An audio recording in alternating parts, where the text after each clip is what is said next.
നമുക്കിന്ന് ചില വാക്കുകളുടെ വിപരീത പദം നോക്കാം. ഒന്നാമത്തെ വാക്ക് അനാഥൻ, അച്ഛനും അമ്മയും ഇല്ലാത്തവൻ. വിപരീതം സനാഥൻ.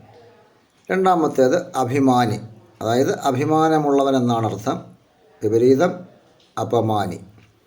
അർഹൻ, യോഗ്യൻ എന്നാണ്. വിപരീതം അനർഹൻ. അപരാധി, പാപം ചെയ്തവൻ. വിപരീതം നിരപരാധി.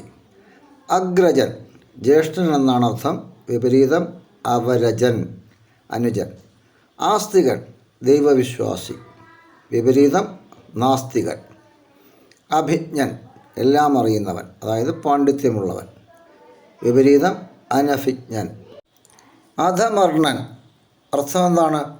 കടം വാങ്ങിയവൻ. വിപരീതം ഉത്തമർണൻ. അവർണൻ, താഴ്ന്നവൻ. വിപരീതം സവർണൻ. അവശൻ, ക്ഷീണിതൻ.